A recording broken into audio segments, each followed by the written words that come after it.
വൈകുന്നേരങ്ങളിൽ എവിടെന്നാന്നറിയില്ല വിശപ്പിൻ്റെ വിളിങ്ങനെ വന്നുകൊണ്ടിരിക്കും. ഒരു പ്രത്യേക വിശപ്പാണല്ലേ ആ സമയത്ത്. നമുക്ക് ചായയൊക്കെ കുടിച്ചാലും എന്തെങ്കിലുമൊക്കെ ഒന്ന് കഴിക്കണം അതിൻ്റെ കൂടെ.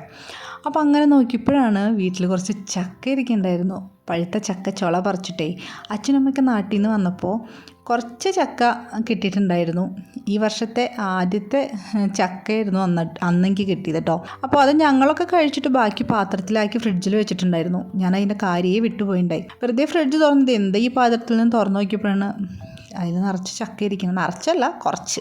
അപ്പോൾ വേഗം അതെടുത്ത് പുറത്ത് വെച്ചു, കുറച്ച് കഴിഞ്ഞിട്ട് കഴിക്കാമെന്ന് വിചാരിച്ചിട്ട്. അങ്ങനെ കുറച്ച് കഴിഞ്ഞപ്പോഴാണ് നമുക്കിങ്ങനെ വിശപ്പ് വന്നു തുടങ്ങിയത്. അപ്പോൾ അതിങ്ങനെ കഴിച്ചുകൊണ്ടിരിക്കുമ്പോഴാണ് വേറൊരു കാര്യം കൂടി ഓർത്തത്.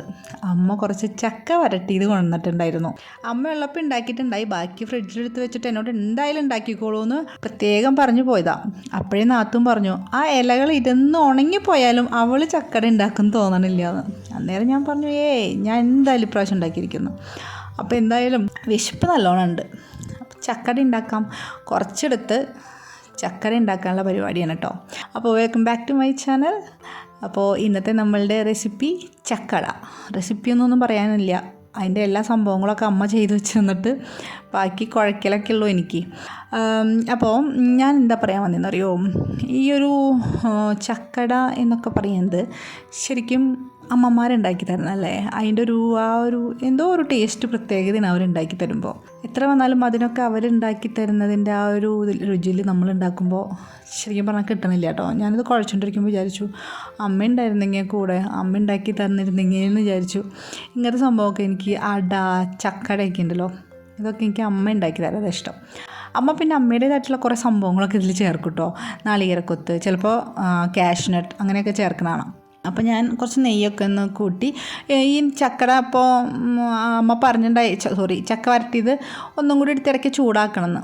അപ്പോൾ ഞാനിത് ഒറ്റയടിക്ക് വേഗം തന്നെ എടുത്തൊന്ന് ചൂടാക്കിയിട്ടാണ് കേട്ടോ പകർത്തി ആ പാത്രത്തിൽ നിന്ന് കുറച്ചെടുത്ത് ഞാൻ അടയ്ക്ക് വേണ്ടി കുഴച്ച് വെച്ചിട്ട്. കാരണം ഒക്കെ എടുത്ത് ആക്കണ്ട, ഞാനൊക്കെ ഉണ്ടാക്കാൻ തോന്നണില്ല. എൻ്റെ സ്വഭാവം അനുസരിച്ച് ഞാൻ എല്ലാം കൂടി ഉണ്ടാക്കും. കുറച്ചുകൊണ്ടായി കഴിക്കാറായി കഴിഞ്ഞാൽ പിന്നെ എനിക്ക് ഉണ്ടാക്കാനുള്ളൊരു മൂഡ് പോകും. ഒരു 3-4 കഴിഞ്ഞാൽ പിന്നെ നമുക്ക് കഴിക്കാനുള്ളതായല്ലോ. ഞാനും മോള് മാത്രമേ കഴിക്കുള്ളൂ, ഹസ്ബൻഡ് ചിലപ്പോഴൊക്കെ കഴിക്കുള്ളൂ. അപ്പോൾ അതുകൊണ്ട് തന്നെ ഞങ്ങൾക്ക് വേണ്ടി മാത്രമുള്ളത് എടുത്ത് കുറച്ച് അരിപ്പൊടിയും കൂട്ടി ഒന്ന് കുഴച്ചെടുത്ത് പരത്തി. അതിൻ്റെ ഇടയിൽ കൂടെ മോള് വന്നിട്ടുണ്ട് കേട്ടോ. അപ്പോൾ അവൾക്ക് എന്തെങ്കിലും വേണം വിശക്കണമെന്ന് പറഞ്ഞിട്ട് വന്നേക്കാം. അപ്പോൾ കുറച്ച് ഫ്രൂട്ട്സൊക്കെ ഞാൻ കട്ട് ചെയ്ത് ഇതുപോലെ ഒരു പാത്രത്തിലാക്കി ഫ്രിഡ്ജിൽ ഇങ്ങനെ വെച്ചിട്ടുണ്ടായിരുന്നു. അത് 2-3 പാത്രത്തിലാക്കി വെച്ചിട്ടുണ്ടായിരുന്നു കേട്ടോ. അപ്പോൾ അത് ഇടയ്ക്കിടയ്ക്ക് ആൾക്ക് എടുത്ത് കൊടുക്കും. അപ്പോൾ അങ്ങനെ കഴിക്കാൻ കൊണ്ടുപോയി. ഇനി എൻ്റെ ചക്കടതായി ഒക്കെ പരത്തി വെച്ചിട്ടുണ്ടായിരുന്നത് ഇനി അതൊന്ന് ചുട്ടെടുക്കല്ല, പുഴുങ്ങിയെടുക്കുക. അപ്പോൾ അതിന് വേണ്ടി ഇഡ്ഡലി പാത്രത്തിൽ വെച്ചു. അങ്ങനെ കുറച്ച് കഴിഞ്ഞപ്പോഴേക്കും നമ്മളുടെ ചക്കട റെഡി ആയിട്ടുണ്ട്. അപ്പോൾ ഞാൻ കുറച്ച് ചൂടൊക്കെ ആറിയ ശേഷമാണ് കേട്ടോ തുറന്നത്. ഓടിച്ചെന്ന് നമ്മൾ ആർത്തിയോട് കൂടി തുറന്നാൽ ചൂട് കാരണം കഴിക്കാൻ പറ്റില്ല. അപ്പോൾ നമ്മളുടെ ചക്കട റെഡി.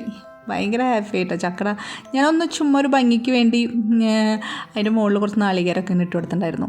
അങ്ങനെ ചെയ്യേണ്ട ആവശ്യമില്ല കേട്ടോ. എനിക്ക് എന്ത് ചെയ്യുമ്പോഴും അതിലെന്തെങ്കിലും അലമ്പ് ഉണ്ടാക്കുക എൻ്റെ ഒരു സ്വഭാവമാണ്. നല്ല രീതിയിൽ ഉണ്ടാക്കേണ്ട സംഭവം അതിൻ്റെ ഇടയിൽ ഞാൻ എന്തെങ്കിലും കുഴപ്പമൊന്നുമില്ല, നാളികേരമല്ലേ.